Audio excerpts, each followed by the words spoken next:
is Ruel's Running Podcast, a podcast about running, health, family, play, and an NSNG lifestyle. And now, here's your host, Ruel.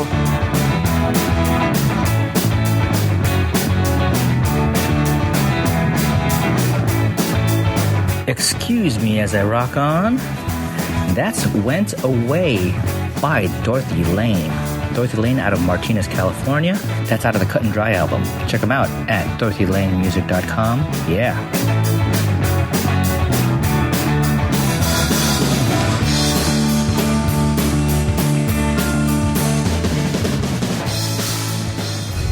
Hey everybody, welcome to the podcast. It's Ruel Abadam, and this is a running podcast.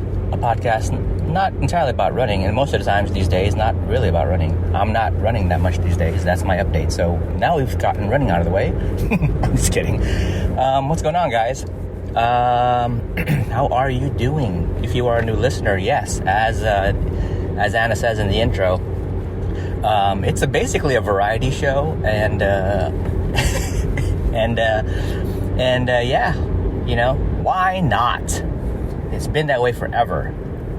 Well, new listeners, welcome to the show. If you are a return listener, you know what's up.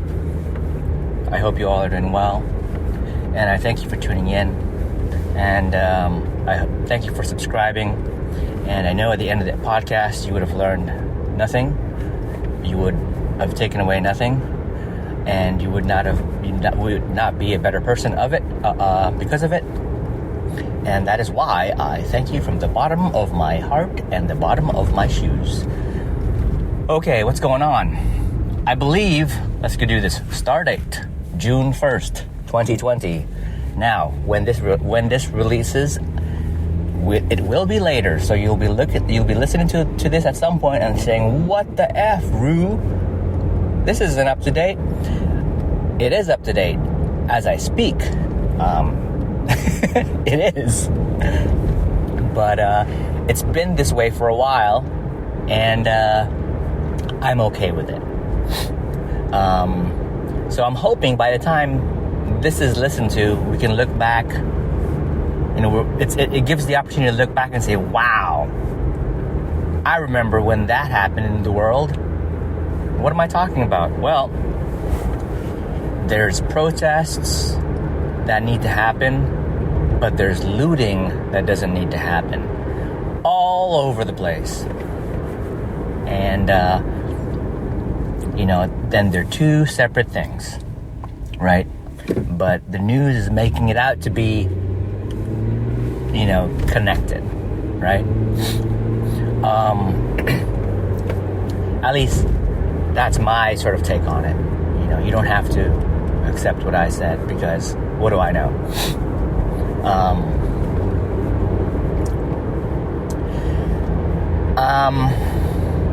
Yeah, so it's interesting because, you know, we ordinarily don't watch the news, pay attention to the news. We get a little bit kind of what flashes on social media. We get a little bit what flashes via push notifications on our phone for little, like, community-based applications like Nextdoor, right? And we get a little bit, you know, when, you know, my wife's part of some moms groups in the community, and then some things will be shared, and then, you know, but in general, you know, we're not, you know, listening to the news a whole lot or watching the news a whole lot with you know, that's just, you know, don't want to get tied up with a whole lot of negative stuff, politics and stuff. But then there are times where it's like you have to tune in because now you're talking about safety, right?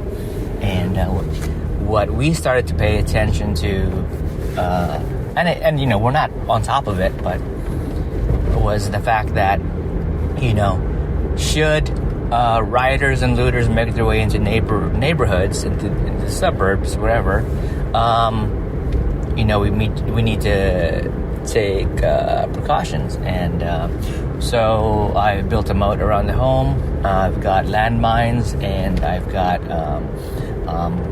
a bunch of Doberman pinchers with rocket launchers mounted on their backs, and I've got some field mice with lasers. So I think we're good. But what we really did was, it's like, what can we do, right?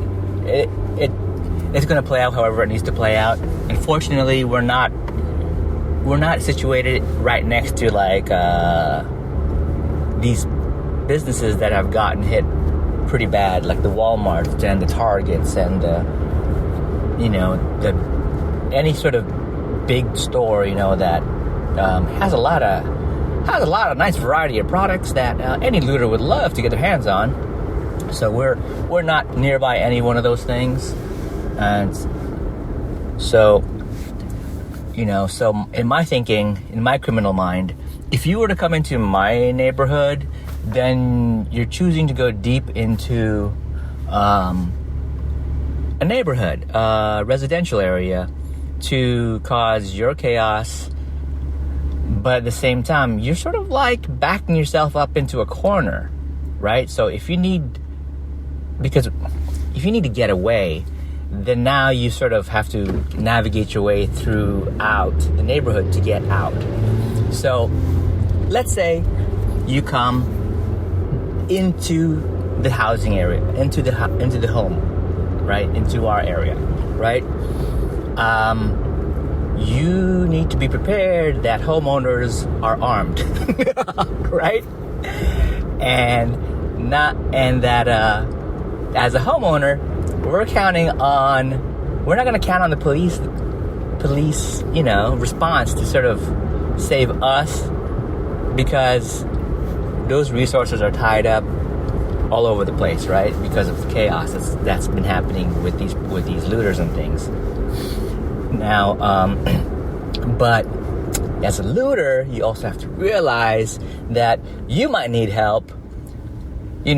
Should I happen to, dismember something in your body, or, completely cause some major part of your body to no longer function, you need to realize that now that you've implanted yourself into the neighborhood, and there's now going to be an emergency response, that you're also going to be in trouble, right? You're just going to sort of ooze out life, or you're going to be limping severely with one eye.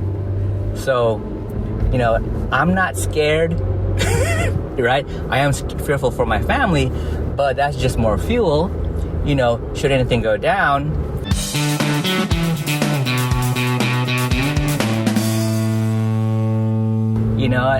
for me, it's all or nothing, right? Come, let's see what happens, right? Anyways, yeah, so, just to sort of minimize some things, we've had to like park all vehicles in the garage, made sure that, we did that before we put landmines out on the property. And that meant we had to clear out the garage, because we ordinarily have the kids' bikes and stuff in there. So, brought the bikes in the house. I haven't done that since I was a kid. Yeah, so good times,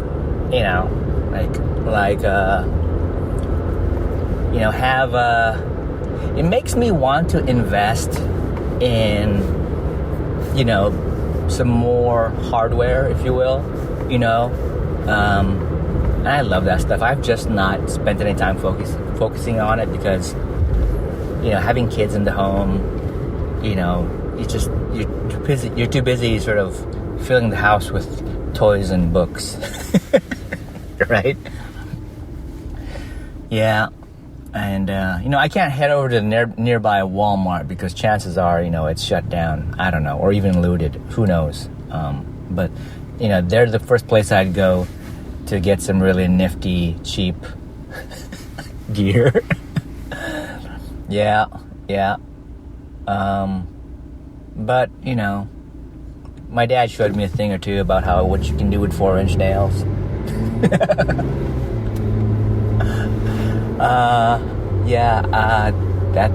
That brings back a really weird memory that I hope I've never talked about on the podcast.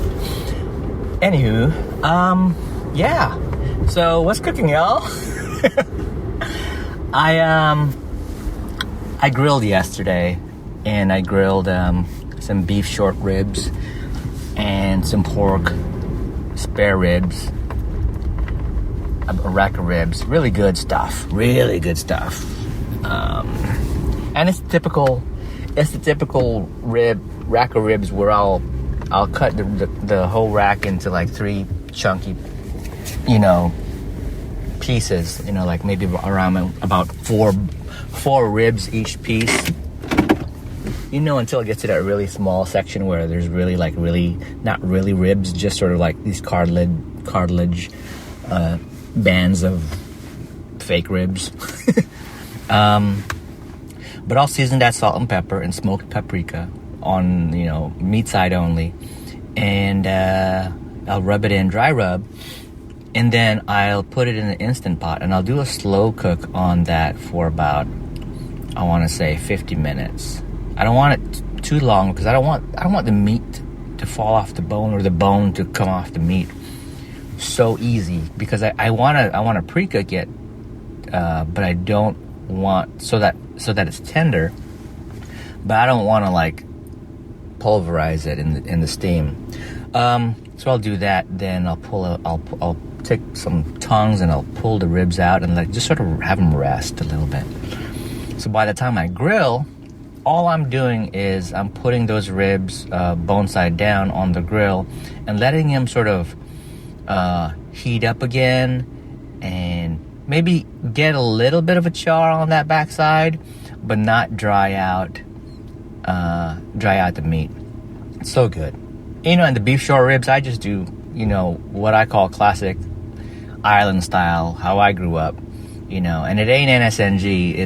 It's soy sauce with lemon juice, onions, and you can use fresh garlic ground, or you can use a little bit of powdered garlic powder, and that's very, very basic, and that'll just marinate for at least an hour, right? Maybe 30 minutes. Yeah. We picked up these beef short ribs from a Filipino grocery store north of us, and and I'm full aware that it's not going to be grass-fed, and it's not going to be, any of that. It's going to be conventional cut meats, but they cut them, and they're like massive. They're basically steaks with these little tiny, bones, beef rib bones on them, versus the similar cut beef short ribs at our nearby grocery store. They're like really puny, right? They carve out a whole lot, and you don't have a whole lot. And same thing, it's not going to be grass fed, any of that stuff. It's just going to be beef, conventional, I suppose. So yeah, it's just interesting that the cuts are way different. Anywho, yeah, so that's what's cooking. I've been, having to eat more greens, and the reason behind that is I've let my nutrition down so much that I'm starting to get my migraines back, right? So that tells me I'm off.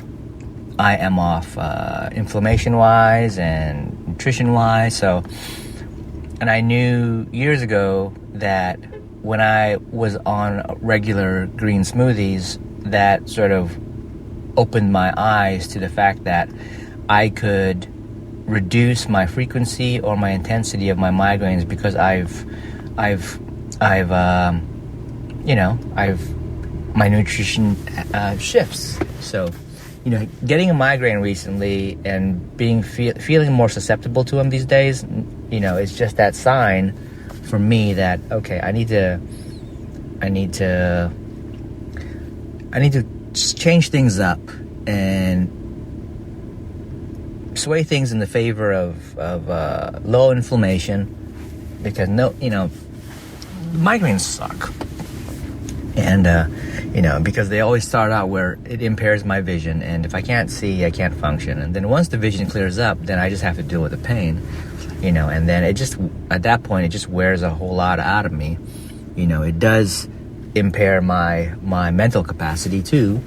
There was a time when I was trying to recover from a migraine, and I could not even remember what my password was for my computer desktop. And for the life of me, I tried and I couldn't remember what the heck it was. So that's just, me learning that I'm not 100% there when I'm trying to recover from this thing. I can't access certain parts of my brain for some reason. Things like just remembering a password. It's so crazy. So it's not good, but so I've been chomping down on salads more, and I love salads, right? I'm just not. I don't want to go somewhere and buy a salad. It's just because I don't like what people do with salads. Generally, they'll put stuff that I don't care for. I'm just basic. Give me like spinach, spring mix, or something, arugula, right? And kale. I don't care, right? And all I do is I'll just put some good olive oil all over it, and I'll splash, like a red wine vinegar or some balsamic vinegar or some sort of acid, salt and pepper, shake it up. Then that's generally it. And then depending on what I have on hand, I'll throw in some olives, I'll throw in some sliced salami, dry salami, I'll throw in some gorgonzola, that's it. I love the fat from the cheese and the olive oil and the salami. And I could do that really easy. So that's also helping sort of my gut issues. I've been having some gut issues, and I think, and all of this together, the inflammation, the gut issues, it's all connected, right? It's like, if I'm not pristine with my nutrition, all of these symptoms are gonna come into play, right? So, I need to just be better at that, Do you need a website? If you're an individual, a consultant, a group, or small business and need a site, or maybe you have an existing site, I can help. How about graphic design? Do you need a design for a t-shirt, logo, product, business cards? Maybe you need help with designing and developing a brand. I'm not an expert, but I do have the tools and the techniques to get the job done. How about a podcast? Yep, like this thing. This thing's a silly little show. Are you looking to set up a podcast of your own? Are you looking to reach an audience? Promote your business via podcast? Well, Abadam Studios. That's right, Abadam Studios. Yeah, so that's Abadam Studios. AbadamStudios.com, AbadamStudios.com. Check it out. Let's see. Yeah. So, haven't been running. Actually, I did like 1.5 miles just around the neighborhood. Just trying to make some shifts. I had thought that I was going to get up early in the morning and do like an 8-mile loop, and be good. But I still struggle with getting myself up in the morning to be able to do that. I need to change my mindset. I need to prepare mentally to as a goal to be able to do that. Anyways, yeah. So that's that. I'll be right back. All right, I'm back. I had to toss a bunch of packages in the mail. Yeah, I've totaled, since the sort of shelter-in-place sort of situation, I've counted, I think, 10 bike rides with my son, out and about. And 10, maybe now it might be 11. So not bad. That we had a scare the time before last, and I'm never going to put him in that situation again. It's sort of one of those things where, okay, we're not at a crosswalk or anything, but, let's cross the street, before traffic comes, right? So then, let's go. We sort of have to get off of a bike path and kind of step over some recently trimmed, tall grassy patch, and then sort of navigate over a little curb. But so then, sort of we just walked over that stuff, look for when it was clear, and then sort of take our bikes across the lanes. And so I'm like, all right, let's go. And then, I'm cutting across, and I'm realizing cars are I can see cars starting to make their way in, kind of speeding their way in. And, I look back, and my son had decided to stop in the middle of the road, and I was horrified.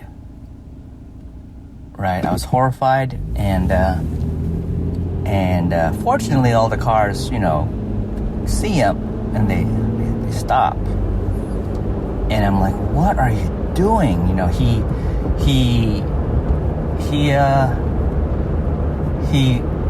Because he was biking with flip-flops on, with slippers on, and that patch of grass or tall, I don't know what the heck it was, but it's some stuff just sort of he got tangled up with some of that stuff, and that's what caused him to stop, because he was trying to kind of clear that stuff from him, and so I'm like, come on over, let's go, and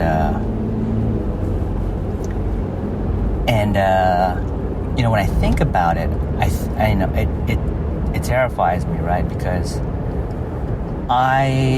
what I wanted to teach my kid, and I did a bad job that day, is that there are rules to crossing the street that you generally follow. Use crosswalks, look both ways, blah blah blah.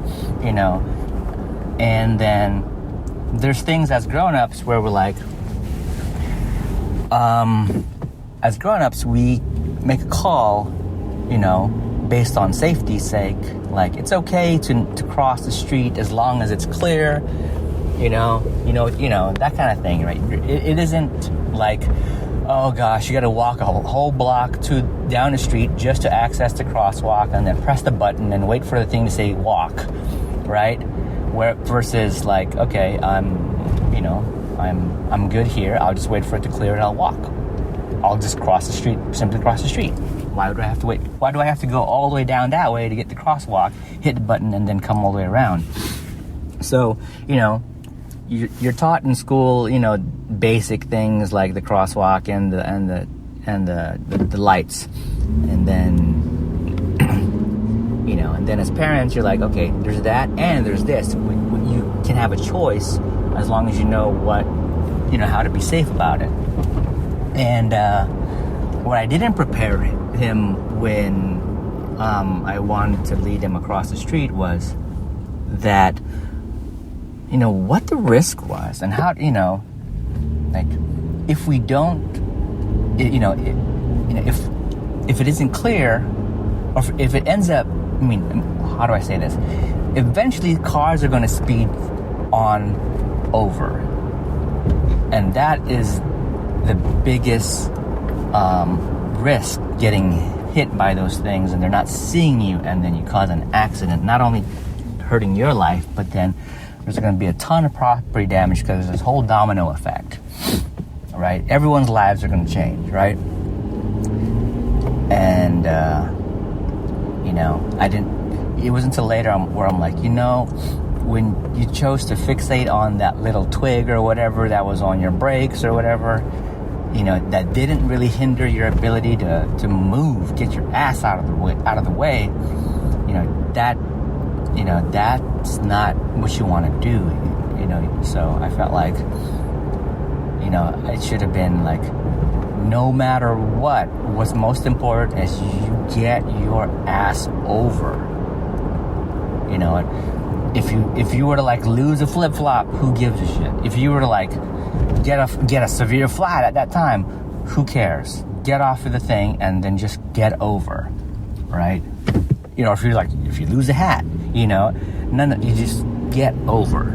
And so, I said, you know what? Don't tell your mom. She,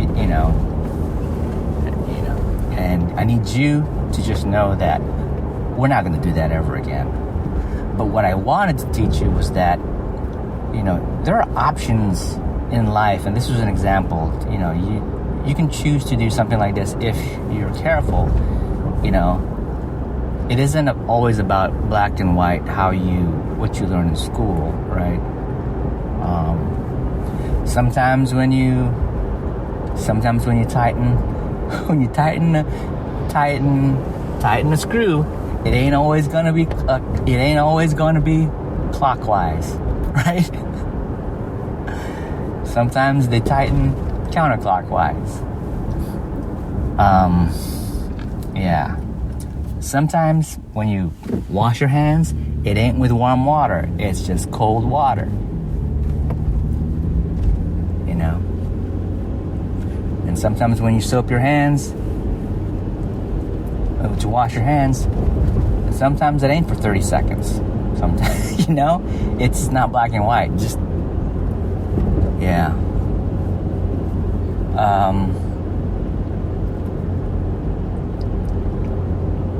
So yeah, it's if I allow it to, I can play a scene in my mind, and it just scares the crap out of me, and I thank God that, everything, no one got hurt. Because, the following day, the following day was his last day of his 5th grade school year. So he graduated from elementary school. And he had this fabulous send-off with all of his teachers. My wife had coordinated a Zoom call with all of his teachers from his years in elementary school, and it was a really special moment. And it freaks me out to think that wouldn't have happened, right? If my kid got killed, because I didn't lead him safely over the road. It would have been a completely different story. So, yeah. Wow. Yeah. Well, thanks for allowing me to share that. Yeah. So what now? We roll into the summer. Kids are out of school. There are still communities out in the area who still have kids in school, but we're good. Just we'll continue to work from home, and just do what we gotta do. Yeah, I think it's gonna be a short one. Thanks for tuning in. Hopefully I can get this stuff out sooner than later. Thanks for listening, folks. Take care, hug your friends, hug your family, and eat something delicious. Bye. Thanks for listening to Ruel's Running Podcast with Ruel. If you like what you just heard, share it with your friends and your enemies. Also, be sure to check out the site over at ruelsrunning.com. This has been another Coffee with Heavy Cream production. Join us next time for another silly show of Ruel's Running Podcast.